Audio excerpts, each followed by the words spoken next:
أعوذ بالله من الشيطان الرجيم بسم الله الرحمن الرحيم إلا تنصروه فقد نصره الله إذ أخرجه الذين كفروا ثاني اثنين إذ هما في الغار إذ يقول لصاحبه لا تحزن إن الله معنا.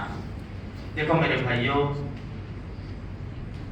ہم سنتے ہیں کہ اللہ کے رسول صلی اللہ علیہ وسلم نے مکہ سے مدینہ منورہ ہجرت کی. ہم کو ایسا کہ یہاں سے سوار ہوئے اور وہاں اتر گئے، وہ وہاں استغفار ان کا ہو گیا. ایسا نہیں ہے. بہت بڑے مجاہدے اور بہت بڑی قربانیاں دینی پڑی، اس کے بعد جا کے مدینہ منورہ پہنچے. یہ چھپ چھپا کر سیدھے اللہ کے رسول صلی اللہ علیہ وسلم ابوبکر صدیق رضی اللہ تعالیٰ عنہ کے پاس آئے، اور ابوبکر صدیق رضی اللہ تعالیٰ عنہ جو مین دروازہ تھا نا وہاں سے نہیں نکلے، دوسرے دروازے سے نکلے، پیچھے کے راستے سے، تاکہ دشمن دیکھ نہ لے.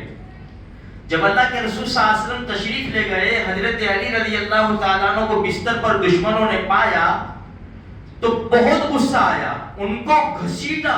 حضرت علی رضی اللہ تعالیٰ عنہ کو گھسیٹ کر بیت اللہ کے پاس لے گئے یہ نالائق لوگ.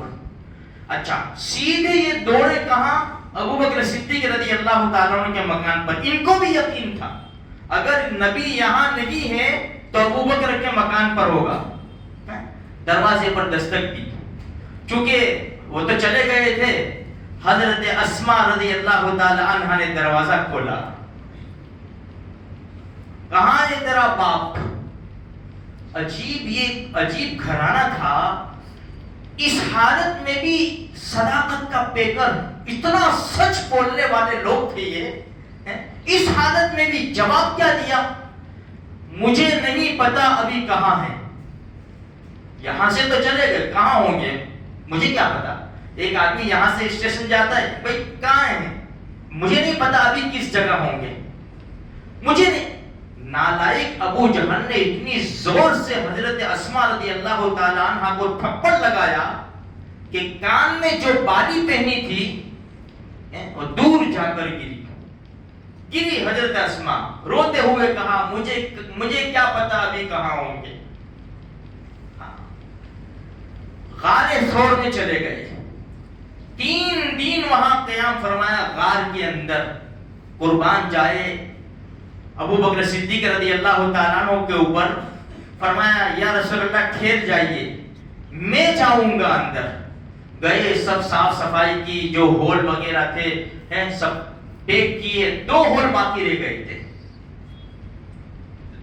بیٹھ گئے، اپنے انگوٹھے سے، پاؤں مبارک کے انگوٹھے سے اس ہول کے اندر انگوٹھا ڈال دیا اور اس کو پر کر دیا. اللہ کے رسول سے فرمایا یا رسول تشریف لے آئیے. تھکے ہوئے تھے ہمارے نبی. قربان جائے ابوبکر صدیق رضی اللہ تعالیٰ عنہ کے پاؤں پر سر رکھ کر سو گئے.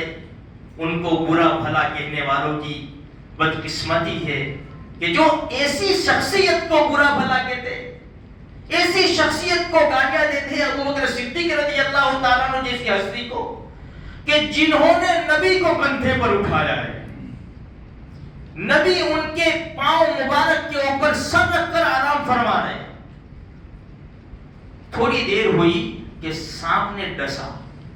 ابوبکر صدیق رضی اللہ تعالیٰ عنہ کے انگوٹھے پر سانپ نے ڈس لیا. اللہ اکبر! کتنا عشق اور محبت اور پیار تھا. یہ چاہتے تھے کہ میرے نبی کو تکلیف نہ پہنچے. پاؤں کو بالکل حرکت نہیں دی. سانپ نے ڈسا پھر بھی پاؤں کو حرکت نہیں دی. جیسے میں پاؤں کو ہلاؤں گا اللہ کے رسول اٹھ جائیں گے نیند سے. لیکن بے اختیار وہ تکلیف کی وجہ سے آنسو بے پڑے. سیدھا آنسو اللہ کے رسول کے اوپر. اللہ کے رسول، ابو بکر کیا ہوا؟ یا رسول اللہ کسی جانور نے مجھے ڈس لیا ہے. ابو بکر نکالا پاؤں. اللہ کے رسول صلی اللہ علیہ وسلم نے اپنا لعاب مبارک اس کو لگا دیا، فوراً ٹھیک ہو گیا. اتنے میں دشمن آ پہنچا ڈھونڈتے ڈھونڈتے غار کے منہ پر آ گیا. غار کے منہ پر سیرت حلبیہ میں علامہ علی برہان الدین حلبی رحمۃ اللہ نے لکھا ہے اتنے قریب آ گئے تھے ابو بکر صدیق کو ڈر لگا. کس بات کا؟ اپنی جان کا نہیں، اللہ کے رسول کی جان کا ڈر لگا. یا رسول اللہ اگر دشمن نے اپنے پاؤں کے اوپر بھی دیکھ لیا نا تو ہم کو دیکھ لیں گے، ہم کو دیکھ لیں گے. کتابوں میں یہاں تک لکھا ہے کہ اگر کوئی بیٹھ جاتا نا تو بھی یہ دونوں نظر آ جاتے. ابو بکر صدیق رضی اللہ عنہ ڈر گئے. اللہ کے رسول سے کہا یا رسول اللہ دشمن آ گیا ہے، ہمیں دیکھ لے گا کیا؟ تو یہ قرآن کریم کے 10ویں پارے کی آیت ہے، اذ ہما فی الغار اذ یقول لصاحبہ لا تحزن ان اللہ معنا. اپنے ساتھی سے کہا جاؤ قرآن کے ایک ایک لفظ کو ماننے والوں سے پوچھو کہ لصاحبہ کون مراد ہے. اگر تم ابو بکر صدیق رضی اللہ تعالیٰ عنہ کو نہیں مانتے تو قرآن کا یہ حرف کاٹ کر پھینک دو اور اپنے ایمان کو بیچ دو، تو پھر تم بے ایمان ہو گئے. جو قرآن کا ایک لفظ نہ مانے اس کا ایمان ختم. پورے قرآن کے اوپر ایمان ضروری ہے. لصاحبہ کون ہے؟ اگر ابو بکر صدیق رضی اللہ تعالیٰ عنہ ہے جس کی قرآن گواہی دیتا ہے صداقت کی، تو پھر تم جھوٹے ہیں، پھر تمہارا ایمان بیکار ہے. اور اگر اپنا ایمان بچانا ہے تو مانو ابو بکر صدیق رضی اللہ تعالیٰ عنہ کو. اور جس طرح اللہ کے رسول کی روزہ اطہر کے اوپر کھڑے ہو کر سلام پیش کرتے ہو، یہاں بھی تمہیں سلام پیش کرنا پڑے گا اور کہنا پڑے گا الصلاۃ والسلام علیک یا ابا بکر صدیق رضی اللہ تعالیٰ عنہ. تم تو لعنت بھیجتے ہو، نعوذ باللہ، تم تو برا بھلا کہتے ہو. کہاں سے تمہارا ایمان رہے گا؟ اللہ کے رسول نے فرمایا لا تحزن ان اللہ معنا. ابو بکر فکر نہ کرو، اللہ ہمارے ساتھ ہے، اللہ ہمارے ساتھ ہے. ایک یقین پیدا کرو میرے بھائیو، یقین پیدا کرو. اپنی طاقت کے مطابق ڈیفنس کرنے کا پورا ڈھانچہ بنا لو. اللہ کی ذات کے اوپر بھی بھروسہ کرو کہ اللہ ہمارے ساتھ ہے.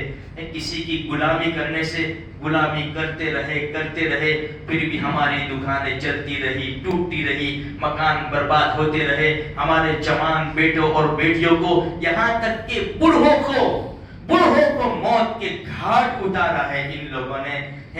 میرے بھائی ان کے ہاتھ پر ہاتھ دینے سے کچھ کام نہیں چلے گا، بلکہ رب ہمارا ہے. لا تحزن ان اللہ معنا، اللہ ہمارے ساتھ ہے، فکر کرنے کی ضرورت نہیں ہے. فاللہ خیر حافظا وهو ارحم الراحمین. اللہ ہی بہترین حفاظت کرنے والا ہے، وہ رحم کرنے والوں میں سے سب سے زیادہ رحم کرنے والا ہے. تو یہ ہجرت غار ثور میں 3 دن رہے، پھر اس کے بعد آگے چلے اور آگے بھی واقعات پیش آئے ہیں. اللہ تبارک و تعالیٰ مجھے آپ کو سارے مسلمانوں کو پکے سچے مسلمان بناوے اور اللہ کے رسول سے پکی سچی محبت نصیب فرماوے.